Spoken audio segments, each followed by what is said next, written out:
ആദ്യ 100 എണ്ണൽ സംഖ്യകൾ എഴുതിയാൽ 8 എത്ര തവണ ആവർത്തിക്കും? 1 മുതൽ 100 വരെയുള്ള എണ്ണൽ സംഖ്യകൾ എഴുതുമ്പോൾ 8 എന്ന അക്കം എത്ര തവണ എഴുതേണ്ടി വരും? അതാണ് കണ്ടുപിടിക്കേണ്ടത്.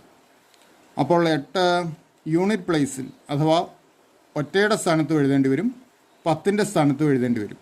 അപ്പോൾ 8 1ൻ്റെ സ്ഥാനത്ത് എഴുതുന്നത് എത്ര തവണയാണെന്ന് നോക്കാം. 8, 18, ഇവിടെ എല്ലാം യൂണിറ്റ് പ്ലേസിലാണ് വരുന്നത്. 28, 38, 48, 58, 68, 78, 88, 98. ഈ 10 സംഖ്യകൾ 8 യൂണിറ്റ് പ്ലേസിൽ വരുന്നുണ്ട്. ഇവിടെ 88 8 10ൻ്റെ സ്ഥാനത്തും വരുന്നുണ്ട്. അത് നമുക്ക് വേറെ കൂട്ടാം. അപ്പോൾ യൂണിറ്റ് പ്ലേസിൽ വരുന്നത് 10 എണ്ണമാണ്. ഇനി 10ൻ്റെ സ്ഥാനത്ത് വരുന്നതോ? 8 10ൻ്റെ സ്ഥാനത്ത് വരുന്നത് 80 മുതൽ 89 വരെയുള്ള 10 സംഖ്യകളിലാണ്. അപ്പോൾ യൂണിറ്റ് പ്ലേസിൽ 10 തവണ 8 എഴുതണം. അതുപോലെ 10ൻ്റെ സ്ഥാനത്തും 8 10 തവണ എഴുതണം. അങ്ങനെ ടോട്ടൽ 10 + 10 20 തവണ 8 എഴുതേണ്ടി വരും. ശരി ഉത്തരം ഓപ്ഷൻ ഡി, 20 തവണ.